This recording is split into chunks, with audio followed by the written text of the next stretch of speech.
Hello guys, तो मैं Sophia personal tutor से आपके लिए केमिस्ट्री की एक और नई वीडियो के साथ में हम यहाँ पर केमिस्ट्री का क्लास 11th का एक टॉपिक स्टार्ट करने वाले हैं, जिसको हम कह रहे हैं classification of element and periodicity. Class 11th का ये चैप्टर है और 12th के पर्सपेक्टिव से भी ये बहुत ज़्यादा इम्पॉर्टेंट है, क्योंकि जब तक हमें पीरियोडिक टेबल का क्लासिफिकेशन समझ में नहीं आएगा तब तक हम आगे कोई भी टॉपिक मोस्टली डिटेल में नहीं पढ़ पाएंगे। बेसिक को कवर अप करने के लिए हमें ये पूरा क्लियर होना ज़रूरी है कि एलिमेंट्स कहाँ से आए और उसका क्लासिफिकेशन कैसे हुआ। तो चलिए हम स्टार्ट करते हैं हमारा नया चैप्टर, जिसको हम कह रहे हैं classification of elements and periodicity. ठीक है, तो जैसे कि आपको दिखाई दे रहा है कि ये वाला चैप्टर है। सबसे पहली चीज़ तो केमिस्ट्री का सबसे इम्पॉर्टेंट कॉन्सेप्ट है पीरियोडिक टेबल, जिसको बनाया गया। ठीक है, हमने पीरियोडिक टेबल देख भी रखी है, जिसकी हेल्प से हम उस पीरियोडिक टेबल की हेल्प से हम कई एलिमेंट्स, उनकी प्रॉपर्टीज़ को देख सकते हैं। तो यहाँ पर सबसे बड़ी जो डिस्कवरी रही है वो पीरियोडिक टेबल की डिस्कवरी रही है, क्योंकि उसने हमें केमिस्ट्री के लिए बहुत ज़्यादा हेल्प की है। तो जो भी सबसे पहले तो हम ये पढ़ते हैं कि हमें एलिमेंट्स को क्लासिफाई करने की ज़रूरत क्यों है। तो जैसा कि हम जानते हैं, बेसिक कॉन्सेप्ट हम ऑलरेडी कवर अप कर चुके हैं कि मैटर जो होता है, ठीक है, मैटर में जो बेसिक यूनिट्स होती हैं उनको हम एलिमेंट्स बोलते हैं। मैटर को हम दो तरह से क्लासिफाई करते हैं, फिज़िकल क्लासिफिकेशन और केमिकल क्लासिफिकेशन। फिज़िकल क्लासिफिकेशन में मैटर जो होता है उसको सॉलिड, लिक्विड एंड गैस में कन्वर्ट किया जाता है, और केमिकल क्लासिफिकेशन में मैटर जो होता है, ठीक है, उसको हम प्योर सब्सटेंस और मिक्सचर में कन्वर्ट करते हैं। तो प्योर सब्सटेंस जो होते हैं उन्हीं में आते हैं एलिमेंट्स। क्लियर। अगर हम बात करें ईयर 1800 की, ठीक है, किसकी बात कर रहे हैं हम? 1800 ईयर की बात कर रहे हैं। तो 1800 में केवल 31 एलिमेंट्स नोन थे। 1865 में मोर देन डबल 263 हो गए, और प्रेजेंट में 114 ये कह रहे हैं, जबकि अभी आंकड़ा इससे ज़्यादा हो चुका है। क्लियर।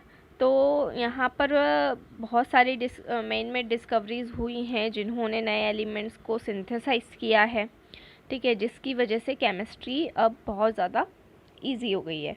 बट हम यहाँ पर बात करेंगे कि जो पीरियोडिक क्लासिफिकेशन हुआ वो कहाँ से स्टार्ट हुआ, मतलब कि कहाँ से हमने पीरियोडिक टेबल को बनाने की शुरुआत की थी, या कहाँ से हमने एलिमेंट को क्लासिफाई करना शुरू किया था। क्लियर। तो डायरेक्टली अभी जो हम पढ़ते हैं मॉडर्न पीरियोडिक टेबल, उस मॉडर्न पीरियोडिक टेबल की अगर हम बात करें तो उस मॉडर्न पीरियोडिक टेबल में ग्रुप्स और पीरियड्स होते हैं, लेकिन डायरेक्टली हम ग्रुप्स और पीरियड्स पे नहीं पहुँचे।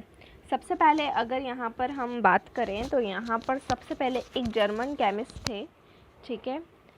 ये जो जर्मन केमिस्ट थे, ये आपको स्क्रीन के ऊपर यहाँ पर दिखाई देगा कि ये जो जर्मन केमिस्ट थे, इस जर्मन केमिस्ट ने यहाँ पर 1800 में सबसे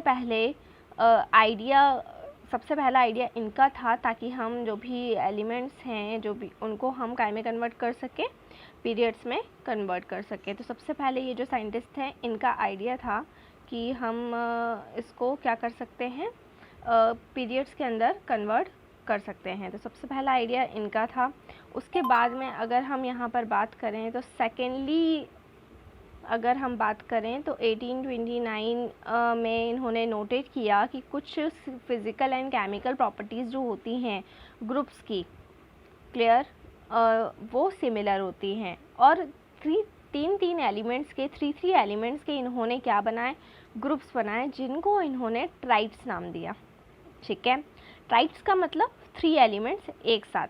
अब इन 3 एलिमेंट को इन्होंने किस तरह से रखा उसकी हम यहाँ पर बात कर लेते हैं। तो इन 3 एलिमेंट्स को इन्होंने कुछ इस तरीके से रखा कि जब भी हम फर्स्ट एलिमेंट और थर्ड एलिमेंट्स का क्या करते थे, फर्स्ट एलिमेंट और थर्ड एलिमेंट को जब भी हम क्या कर देते हैं, उनका जो एटॉमिक मास है उसको जब भी हम देखते थे तो हमेशा फर्स्ट एलिमेंट और थर्ड एलिमेंट का एटॉमिक मास का जब हम मीन निकालते थे तो वो हमेशा सेकेंड एलिमेंट के इक्वल आता था।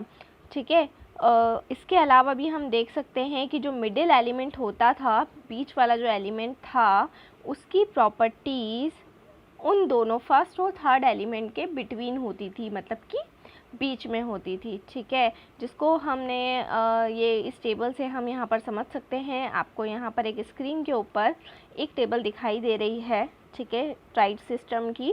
तो लिथियम, सोडियम एंड पोटेशियम की हम यहाँ पर बात कर रहे हैं।